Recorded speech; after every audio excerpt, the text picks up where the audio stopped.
but the charismatic, it does not mean the rebirth, the regeneration because of the Holy Spirit, because of the baptism of the Holy Spirit, so-called baptism.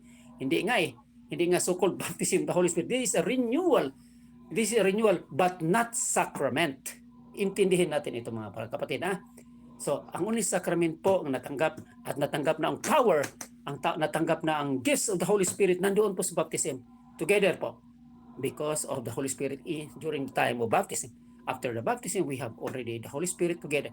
And then sa kumpil, na-confirmar another sacrament, napapalakas, napapatindi ang pag-ako na ako po ang tumanggap noon, tinanggap sa parents, ako po ngayon ang magsabi, yes to the gifts of the Holy Spirit, yes to the fruits of the Holy Spirit, yes to the whatever the Holy Spirit leads me to go for a mission.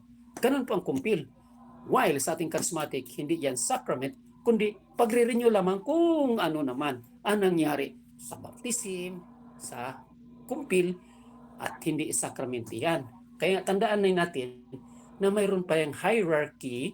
Hierarchy po yung ibig sabihin, yung mula sa maliit na rank hanggang pataas, mayroong hierarchy of sinasabi natin pagkilala natin sa mga sinasabing kailan natin ito napapatindi pa ang ating pagtanggap.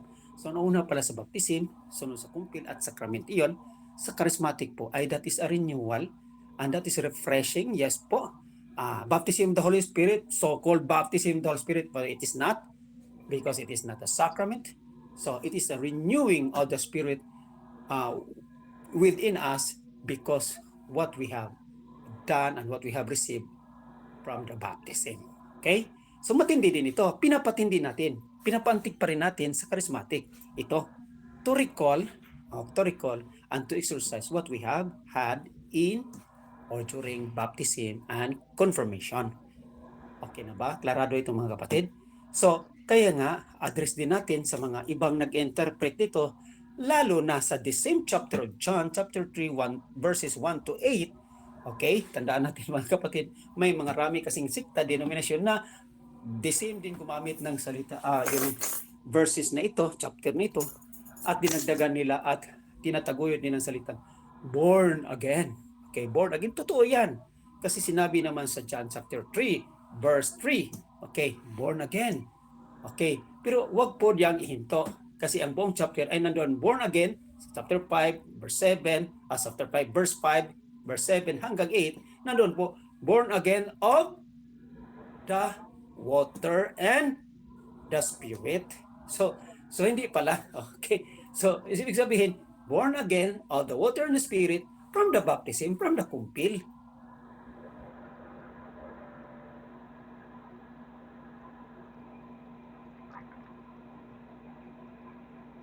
Ito mga kapatid na sa buong chapter, tindihin natin na hindi lang yung nag-isa. So, kaya nga mawala na naman saysay pag isa lang ang di nang pansin sa sinasabi ng mga sikta denomination, born again. Okay? So, kung gusto pa nating palaliman pa ito sa ibang kakaiba na nga tono na hindi ito ayon sa hindi naman sa reading na ito sa Gospel of John, mayroon tayong makikita din na suporta na ibang apostol na mayroon diyang siyang isinulat nito na sinasabing hindi pala to basta-bastang born again na born again lang, kundi patungkol talaga ito sa sinasabing ay panganak tayo muli sa ibig sabihin born again from God, from above with God because of the water and the Spirit. Sino nagsabi dito? Pinapatunayan din ito ni San Pedro sa 1 Peter chapter 3, First Peter chapter 3. Okay, ulitin natin ha. 1 Peter chapter 3, sana ba 'yon ang ating 1 Peter chapter 1 pala. 1 Peter chapter 1 verse 3. Okay, pinatunayan din ng San Pedro yan. This is a giving of the water of the baptism. So, definitive yan kasi once nga si San Pedro nagsabi, ay talagang yun po sa tubig ng bautismo yan. At yung bautismo ni-refer din ni sinuportahan uli ni John sa 1 John chapter 3, nagsuporta pa rin siya, chapter 3, verse 1 John chapter 3. Okay, saan ba yung chapter? Verse John, chapter 3, verse 9, sinabi pa rin niya na yung born again, this is born of God. So, ulitin natin ang John chapter 3, verse 3, born of God, born mula sa Diyos, born from above, with God, kasi ina-address ni Nicodemus yan, na ikaw po, Hesus Kristo, ay galing sa Diyos at with God sa lahat ng mga kababalaghan na inyong ginawa. So, totoo yan, nga lahat po ang sinasabing nagkaroon ng Diyos na buhay mula sa baptismo at sa konfirmasyon ay pinagharian talaga, mapagharian talaga ng kaharian ng Diyos.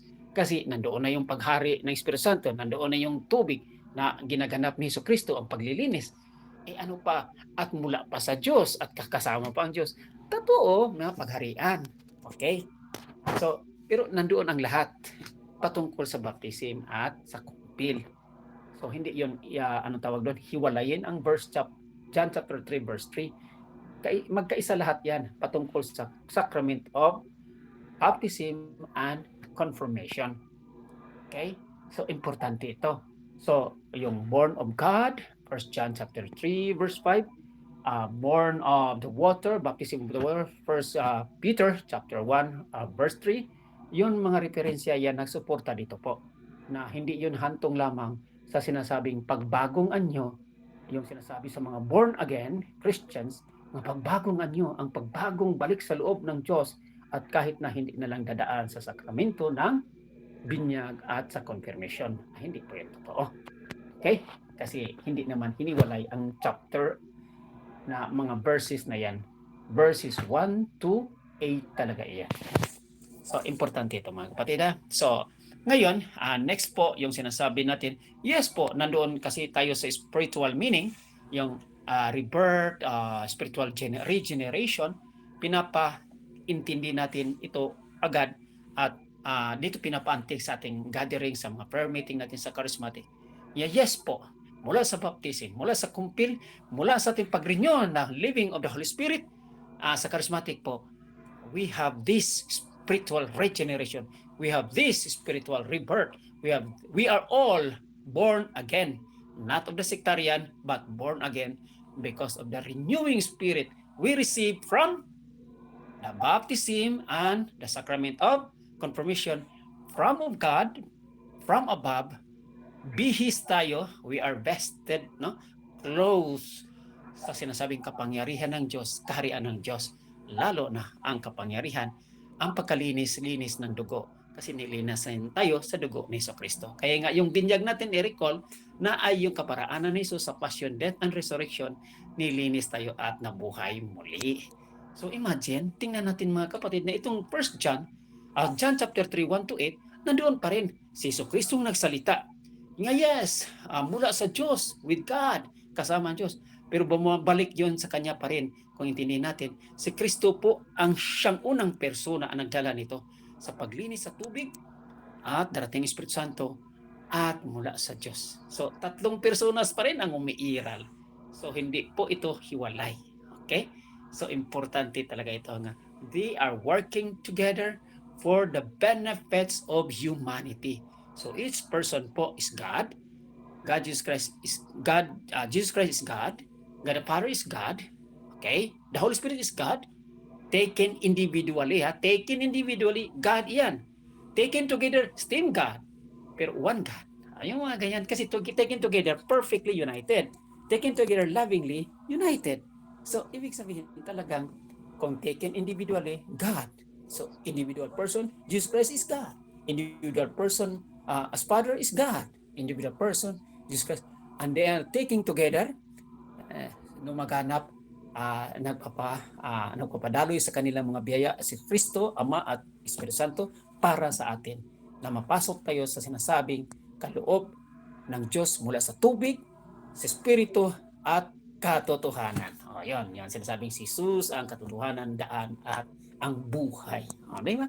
So yun po, nga pinagtutulungan po tayo sa buong tatlong persona sa isang Diyos na upang po tayo ay talagang totoong maibalik at magkaroon ng bagong buhay, bagong creation sa mundo ito. At maging, kaya nga sa ating first reading, tandaan natin, ng lahat ng proclamation sa first reading sa Acts of the Apostles, tingnan natin ang Acts of the Apostles ngayon, talagang tuloy nilang pinagdasal na walang makahadlang nito. Walang makahadlang nito. Pagbabawalan ba sila? Hindi po. Kasi ano yon? They are living in the Spirit of God. Na baptized na sila. Lalo na sa Pentecostes, no? Okay, sa Pentecostes po. They are living in the Spirit of God.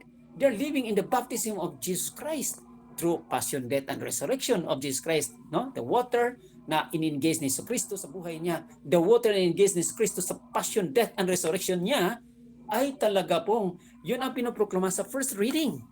Kaya nga walang maghadlang dito, walang makapaghinto na magsabi, pigilan ba tayo na mag-proclaim sa salita ng Diyos sa inyong pinatay at ito'y ngunit binuhay ng Diyos po.